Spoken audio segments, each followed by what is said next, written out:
નંદુબા અને બાપા માટે આહિર મહિલા મંડળ હવે મેદાને આવ્યું। મહિલાઓએ તંત્ર સામે ન્યાયની માંગ કરી અને નંદુબાને ફરી આશરો આપવાની મહિલાઓએ અપીલ પણ કરી। આહિર મહિલા મંડળ નંદુબાની મુલાકાત આવ્યા છે, જેને ઘર વિહોણા કરવામાં આવ્યા। આમાં જે બિલ્ડરનું નામ લેવાય છે એની સાથે સાથે એક નામ હું વધારે ઉમેરીશ કે જામનગર મહાનગરપાલિકાના જે કમિશનર સાહેબ છે ને એની તપાસ હું બધાને કહીશ કે કરો કે એને આ જગ્યા ખાલી કરાવવાના કેટલા પૈસા લીધા। મને ત્યાં સુધી ખબર છે કે 1.5 કરોડ રૂપિયા લીધા નંદુબાની જગ્યા ખાલી કરાવવાના। માત્ર બિલ્ડરોના કહેવાથી એને ઘર વિહોણા એના મકાનનું જે ડિમોલેશન કરી અને ઘર વિહોણા કરવામાં આવ્યા છે। માત્ર અમારું કહેવાનું એટલું જ છે કે આ પરિવારને અત્યારે એનો આશરો પાછો મળે અને નંદુબેનને પૂરેપૂરો ન્યાય મળે એવી આશા રાખીએ છીએ।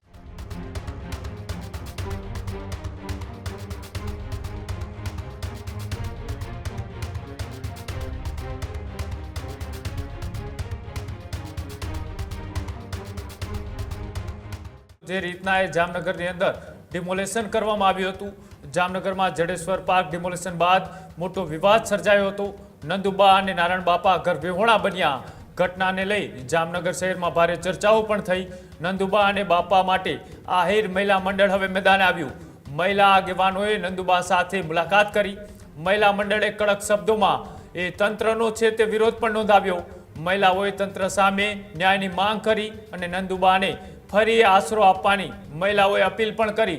જે રીતનો આખો ઘટનાક્રમ થયો હતો કે જામનગરના જડેશ્વર પાર્કમાં જે અચાનક ડિમોલેશન કરવામાં આવ્યું। આ ડિમોલેશનમાં વર્ષોથી રહેતા નંદુબા અને નારાયણ બાપાને જે રીતના એ તંત્ર દ્વારા કનરગત કરવામાં આવ્યા, તેમની સાથે જે પ્રકારનું વર્તન કરવામાં આવ્યું અને તેને જ લઈ હવે આહિર સમાજની મહિલાઓ છે તે પણ તેમની મુલાકાતે પહોંચી હતી। મહિલાઓએ નંદુબા અને બાપા સાથે વાતચીત કરી, મુલાકાત કરી અને ત્યારબાદ તંત્રની કામગીરીનો વિરોધ નોંધાવી અને ન્યાયની માંગ છે તે કરવામાં આવી હતી અને સાથે સાથે તેઓને ફરીથી એ મકાન બનાવી દેવામાં આવે તેવી પણ વાત છે તે મૂકવામાં આવી હતી। શું કહ્યું મહિલા મંડળે મુલાકાત બાદ, આવો તે પણ જોઈએ।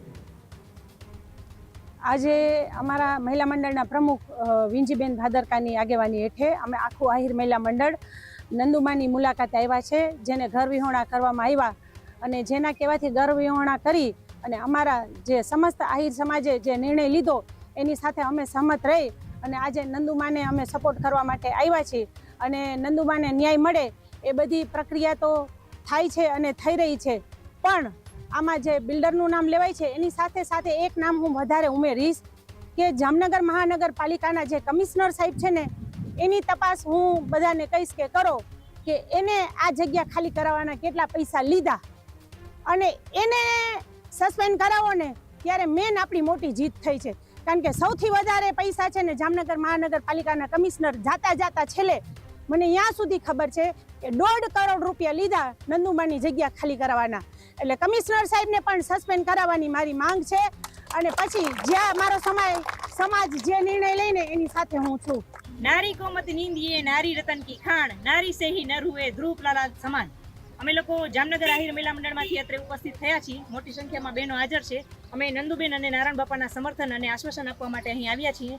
જે રીતે નંદુબેન અને નારાયણ બાપાને જેમની ઉંમર આશરે 80 વર્ષની આડેગાડે છે, એમને જે માત્ર બિલ્ડરોના કહેવાથી એને ઘર વિહોણા એના મકાનનું જે ડિમોલેશન કરી અને ઘર વિહોણા કરવામાં આવ્યા છે અને ખાસ કરીને નંદુમા સાથે જે ગેરવ્યાજબી વર્તન કરવામાં આવ્યું છે, જે રીતે એની ટીંગાટોળી કરીને ભાઈઓ દ્વારા લઈ જવામાં આવ્યા, એનાથી અમારા સમસ્ત આહિર સમાજ અને સમસ્ત આહિર સમાજની માતાઓ અને બહેનોની લાગણી દુભાણી છે।